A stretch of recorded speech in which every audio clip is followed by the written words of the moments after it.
Hola a todos los amantes y curiosos de la historia, bienvenidos a mi canal.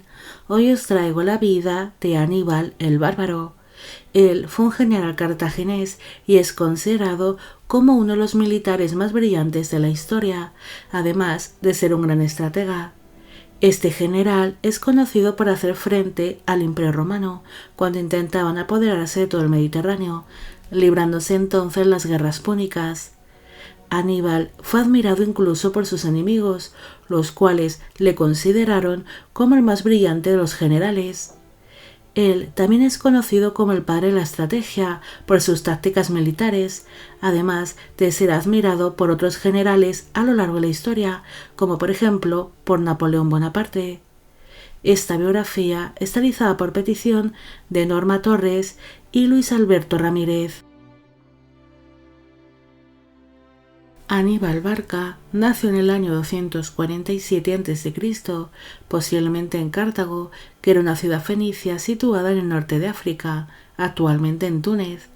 Fue hijo de Amílcar Barca y de la esposa de este, una noble íbera de la cual se desconoce el nombre, pero se sabe que era muy hermosa y su familia tenía muchísimas riquezas. Apenas hay datos sobre su infancia, pero se cree que tuvo una buena educación helénica. También aprendería historia e incluso estudió las batallas del pasado, sobre todo las que fueron libradas por Alejandro el Magno, aprendiendo así distintas tácticas militares del pasado. También recibió formación militar, aprendió el arte de la guerra y el manejo de las armas. Aníbal destacó en su infancia por ser un muchacho muy astuto e inteligente. Todo el mundo sabía que aquel niño llegaría lejos, e incluso su propio nombre lo indicaba, el cual significaba el que goza del favor de Baal. Cuando el niño cumplió 11 años de edad, partió hacia la península ibérica para acompañar a su progenitor en sus viajes y en sus luchas.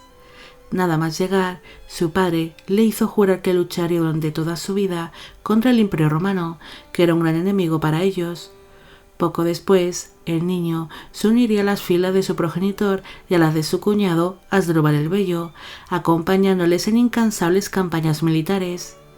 Durante sus primeros años en la península ibérica, participó en sus primeras batallas, cogiendo bastante experiencia en el combate. Junto a su padre y a su cuñado, hizo frente a los rebeldes íberos, que se mostraban simpatizantes con los romanos. Pero en el año 228 a.C. falleció su progenitor en plena batalla y Aníbal fue elegido como jefe de caballería con tan solo 19 años de edad. Por aquel entonces ya era visto como un gran guerrero. Él se había vuelto un gran experto en el manejo de armas, además de ser temido por su sangre fría y por su arrojo en la batalla. Debido a su posición y al ser un militar también valorado, su cuñado decidió entablar una alianza entre los oretanos, que era un pueblo íbero, y los cartagineses, así que le ofreció la oportunidad de casarse con una princesa oretana llamada Emilce. Pero un año antes de celebrarse la boda, su cuñado, Asdrúbal el Bello, fue asesinado a manos de un esclavo, así que Aníbal fue elegido como general, poniéndose al frente del ejército cartaginés que se encontraba en Hispania. Tras recibir aquel nuevo cargo, él y su prometida se conocieron poco antes del enlace en el santuario Tauringis, en la actual Jaén, y dicen que Aníbal quedó prendado con aquella princesa tan bella. Poco después se casaron en aquel mismo lugar, en el año 220 a.C. La pareja enseguida se enamoró, viviendo una breve pero apasionada historia de amor. De esta unión nacería tan solo un hijo varón, llamado Aspar. Como general, él tuvo mucho poder en Hispania y fue muy admirado y respetado. También conquistaría algunas ciudades y poblaciones leales a los romanos, como por ejemplo la ciudad de Sagunto, siendo esta conquista una gran victoria para los cartagineses, pero esto haría enfurecer al Imperio Romano, que había firmado una serie de alianzas con el ya fallecido Asdrúbal el Bello, repartiéndose entre los cartagineses y los romanos la península ibérica, considerando el río Ebro como una frontera natural entre ambos.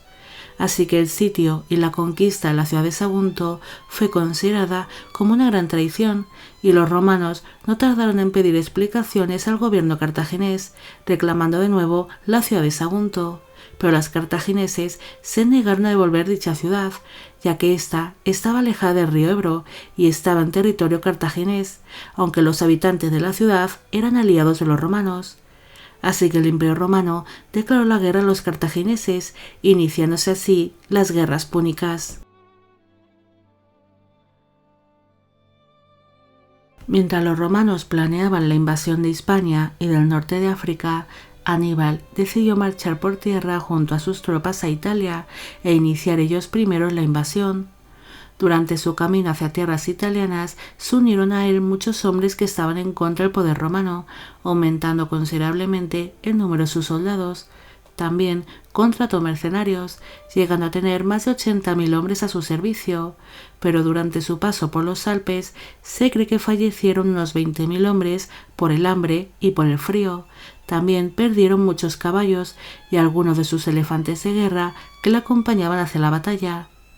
A su llegada a tierras italianas, Aníbal sometió a las pequeñas poblaciones de la zona y más hombres se unieron a sus filas. Pero su llegada a Italia fue una gran sorpresa para el Imperio Romano y para Publio Cornelio Escipión, que era quien lideraba las tropas romanas. Este tenía pensado enfrentarse al general cartaginés en Hispania, pero cuando Aníbal llegó a Italia tuvo que cambiar sus planes y marchar precipitadamente a tierras italianas para darle alcance. Dicen que durante su marcha hacia tierras italianas, el general y sus soldados decidieron acampar en una zona cenagosa, donde empezó a tener problemas de visión. Sus soldados se vieron afectados por las picaduras de insectos y por sanguijuelas. Aníbal empezó a padecer ciertos picores de ojos que provocó una gran inflamación de uno de sus globos oculares, pasando posteriormente a sufrir una infección. Esto provocaría que con el paso del tiempo y sin una cura perdiera la visión completamente de aquel ojo hasta quedarse tuerto. Pese al gran dolor que le produjo la infección y la inflamación de su ojo, él continuó su camino por tierras italianas, a pesar de sufrir altísimas fiebres por la infección, pero aún así él consiguió seguir en pie y sobrevivir a todo aquello. Dicen que una vez se recuperó de la infección y había perdido la visión de uno de sus ojos, el general viajaría siempre sobre un elefante para evitar mojarse cuando cruzaban ríos o zonas con lodazal, para así no sufrir otra infección en el ojo que le quedaba sano y no perder por completo la vista. Al poco de llegar a tierras italianas se libró la batalla de Tesino, que fue la primera vez que se enfrentó a los romanos contra los cartagineses durante las guerras púnicas, siendo una gran victoria para Aníbal. El general demostró su gran maestría en el campo de batalla y su estrategia a la hora de manejar sus tropas, consiguiendo reducir rápidamente a las filas romanas. Publio Cornelio Escipión acabó herido en aquella batalla y los soldados romanos que lograron sobrevivir abandonaron de inmediato el campo de batalla. Gracias a su gran victoria, más personas se unieron a las tropas cartaginesas, sobre todo galos y ligures. Mientras Aníbal esperaba la llegada de nuevas tropas romanas lideradas por el cónsul Tiberio Sempronio Longo, el general cartaginés se dedicó a enseñar a combatir a los nuevos hombres que se habían unido a sus filas. Después se desató la batalla del Trebia, donde una vez más derrotó a las tropas romanas, cosechando la segunda victoria para los cartagineses. Entonces la fama de Aníbal empezó a extenderse por todos lados porque había conseguido derrotar a 2 cónsules distintos y a sus soldados en poco tiempo. Tras aquellas 2 victorias, el general y sus soldados siguieron avanzando por Italia, estableciendo distintas bases militares. A su paso por algunas poblaciones, Aníbal intentó convencer a los habitantes de que se unieran a sus filas y les hablaba de sus recientes victorias, dando a entender que su bando era el vencedor. Mientras tanto, el cónsul Cayo Flaminio se puso a la cabeza de las tropas romanas, pero este parecía no tener mucho interés en entrar en combate tan pronto. El general intentó provocar en distintas ocasiones al cónsul, apoderándose de algunas poblaciones e iniciando una campaña negativa contra el Imperio Romano, pero Flaminio no cayó en sus provocaciones. Finalmente el general decidió ir él mismo hasta las tropas romanas, sorprendiéndolas cuando éstas se encontraban cerca del lago Trasimeno. Una vez se encontraron ambos ejércitos, se libró una batalla, donde una vez más las tropas romanas fueron aniquiladas y el cónsul Flaminio también falleció durante la batalla del lago Trasimeno. Tras salir victorioso de aquella batalla, el general prosiguió con su camino por tierras italianas, junto a sus soldados, mercenarios y prisioneros romanos. Poco después también participó en la batalla de los lagos de Plestia, donde una vez más salió victorioso. Debido a las numerosas derrotas romanas, el Senado decidió nombrar como dictador al general Quinto Fabio Máximo, quien haría algunos cambios dentro de la milicia e introduciría nuevas tácticas militares para hacer frente a las tropas cartaginesas y a sus aliados, aunque estas tácticas se basaban en imitar a las estrategias militares del general cartaginés. Cuando Aníbal llegó a la región de Campania, estaba deseoso de enfrentarse contra el nuevo dictador romano, así que decidió destruir poblaciones cercanas y tierras de labranza, conocidas por sus ricas cosechas, arrasando con todo lo que encontraba a su paso. Pero Quinto Fabio Máximo decidió aguardar y esperar, sin caer en sus provocaciones. Pero esto ocasionó que muchos romanos le viesen como un dictador débil y cobarde. Fue tal el destrozo que hizo Aníbal tanto en las poblaciones de la zona como en los cultivos o en la ganadería, que se libró la batalla del Ager Falernus, cayendo el dictador y sus soldados en la trampa, ya que el general cartaginés intentó con toda aquella destrucción mermar las tropas romanas y conseguir apartar al ejército enemigo de un paso montañoso por donde quería seguir avanzando. El dictador Fabio intentó atacar a las tropas cartaginesas por la espalda, iniciando una gran emboscada, pero gracias a las tácticas militares de Aníbal consiguieron esquivar aquel ataque sin apenas daños, volviendo a ser una gran victoria para los cartagineses. Después consiguieron llegar hasta la ciudad de Geronium, donde instalaron su campamento. Allí serían atacados por pequeñas tropas romanas, pero lograron hacerles frente sin problemas. La escasa popularidad del dictador Fabio se desmoronó casi por completo tras aquella derrota y se eligió a Marco Minucio Rufo para que se pusiera al frente del ejército romano. Este no tardó mucho en instalar un campamento cerca de los cartagineses, intentando atacarles durante cualquier despiste, pero Aníbal decidió mandar un pequeño grupo de hombres para tantear el terreno, aunque estos fueron atacados por los romanos y no regresaron jamás. Así que el general cartaginés decidió contraatacar y mandó a sus hombres a que atacasen el campamento romano, librándose así la batalla de Geronium, donde una vez más los cartagineses obtuvieron una gran victoria. El general Marco Minucio Rufo decidió abandonar su puesto tras la derrota, y esto creó una gran crisis entre los demás altos cargos militares. Mientras esto ocurría, Aníbal decidió atacar distintas poblaciones.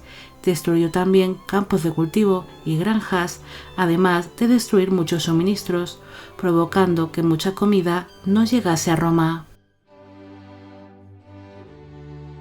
Mientras se encontraba en la ciudad de Canas, destruyendo todo lo que se encontraba a su paso, se decidió mandar más tropas romanas, pero éstas acabaron siendo aniquiladas de inmediato. La batalla de Canas fue una de las derrotas más grandes del ejército romano.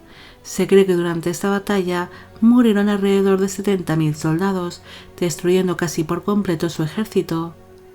Tras esta batalla, ningún cónsul quería ponerse a la cabeza del ejército, que se había vuelto muy débil y apenas había hombres entre sus filas. Aquella gran derrota también provocó que muchos pueblos italianos dieran la espalda al Imperio Romano y se mostraran más simpatizantes con los cartagineses. También causó que otros pueblos sometidos por Roma se levantaran contra el imperio, considerándolo ya demasiado débil. El dictador Fabio veía que la situación se le empezaba a ir de las manos y no podía enfrentarse a aquellos levantamientos con un ejército tan reducido, así que obligó a esclavos y a jóvenes en plena adolescencia a formar parte de sus filas. Aunque el dictador se centró en los levantamientos y no quiso más enfrentamientos con Aníbal, no pudo evitar que el general cartaginés siguiera conquistando y destruyendo ciudades y poblaciones. Después se desencadenó la primera batalla de Nola, mientras los cartagineses intentaban tomar dicha ciudad, pero les fue imposible conquistarla, encontrándose con una gran resistencia y perdiendo un buen número de hombres en el intento. Este fracaso por parte de Aníbal animó a los cónsules romanos a iniciar nuevos ataques contra las tropas cartaginesas, llegando a conseguir numerosas bajas enemigas y debilitando mucho al ejército cartaginés. Ante una serie de derrotas y el intento de hacer algunas alianzas con el rey Filipo V de Macedonia, Aníbal pidió a Cartago que le enviasen más hombres y elefantes para aumentar sus debilitadas filas. Después intentó tomar de nuevo la ciudad de Nola, iniciándose la segunda batalla de Nola, pero una vez más dicha ciudad se le resistió y no pudo conquistarla, perdiendo de nuevo un buen número de hombres en aquel combate. Un año después, tras tomar otras ciudades italianas, intentó por tercera vez tomar la ciudad de Nola, pero una vez más fue derrotado en aquella tercera batalla. Así que finalmente se dio por vencido y decidió poner rumbo a Sicilia. Allí no tuvo muchos problemas y apenas encontró resistencia, consiguiendo enseguida alianzas con aquellos pueblos. Su nueva aventura por tierras sicilianas provocó que las tropas romanas avanzaran sin casi resistencias hacia el norte de África. Durante algunos años, Aníbal siguió recorriendo Italia, destruyendo y tomando algunas poblaciones, haciendo frente al ejército romano en algunas batallas. Mientras tanto, en Hispania también sucedía lo mismo. Los hermanos de Aníbal intentaban hacer frente a las tropas romanas, pero les era casi imposible. Estos iban perdiendo territorios y cada vez estaban más acorralados, perdiendo algunas de las ciudades más importantes para los cartagineses en la península ibérica. Aníbal no solo sufrió las derrotas en Hispania, sino que gran parte de su ejército enfermó de peste, muriendo muchos de sus soldados, así que las tropas romanas aprovecharon esta debilidad, librando la batalla de Crotona, donde el general cartaginés sufrió una gran derrota. Tras aquel gran fracaso militar, las tropas romanas invadieron definitivamente el norte de África, así que Aníbal decidió dejar sus mermadas tropas entre las manos de sus hermanos Asdrúbal y Magón, regresando él a Cartago.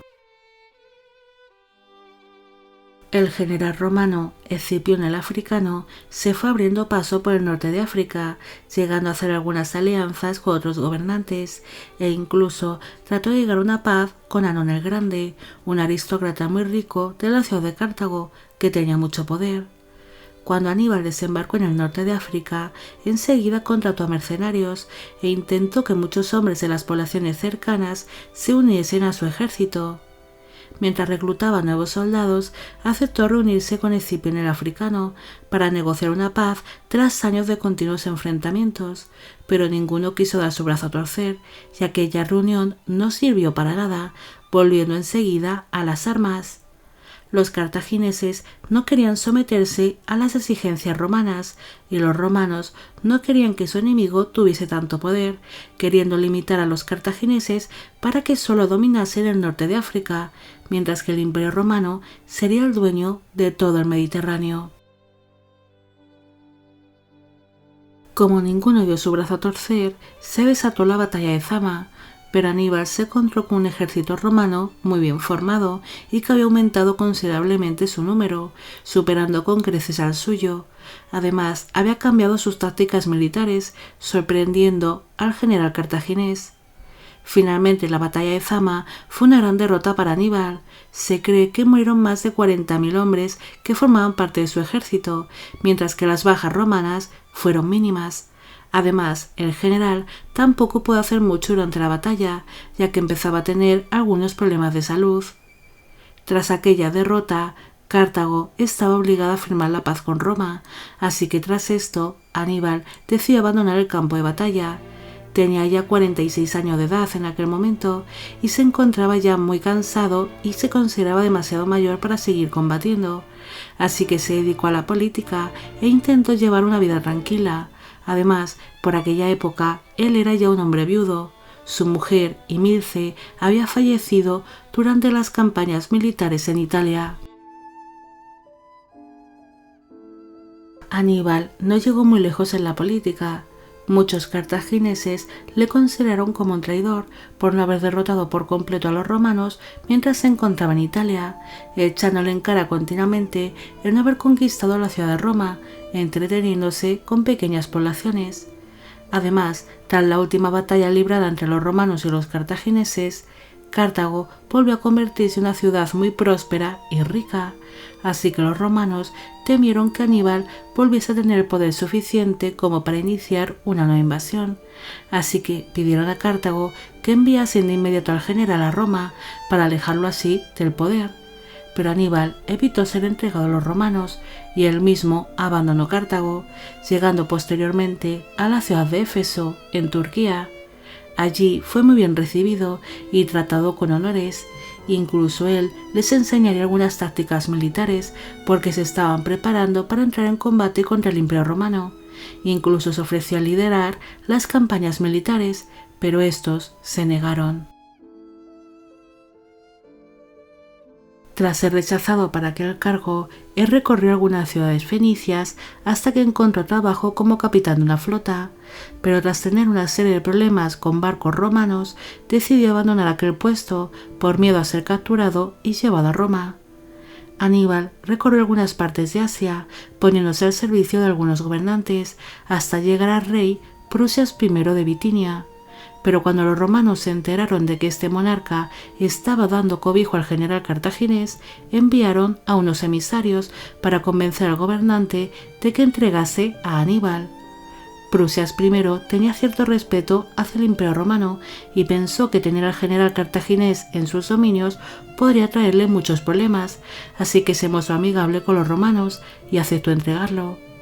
Cuando Aníbal se enteró de que iba a ser traicionado por el rey y que iba a ser entregado a los romanos, decidió ingerir veneno, falleciendo alrededor del año 183 a.C., con unos 64 años de edad, aunque no se sabe exactamente dónde descansan sus restos mortales. Aníbal fue un gran estratega y un grandioso militar. Él se enfrentó por unos 14 años al Imperio Romano, invadiendo gran parte de Italia y reduciendo considerablemente las tropas enemigas. Posiblemente el gran fallo que tuvo este general fue el de no tomar la ciudad de Roma, cuando logró destruir casi por completo el ejército enemigo, y no se sabe exactamente por qué razón no lo hizo, aunque cada historiador tiene su propia teoría. Yo pienso que tal vez se confió demasiado tras tantas victorias. Si Aníbal hubiese conseguido conquistar Roma, parte de la historia europea hubiese sido muy diferente, acabando él solo con uno de los imperios más grandiosos de todos los tiempos. Este general es sin duda uno de los mayores estrategas de la historia. Es por ello que otros militares famosos le admiraron por sus hazañas militares.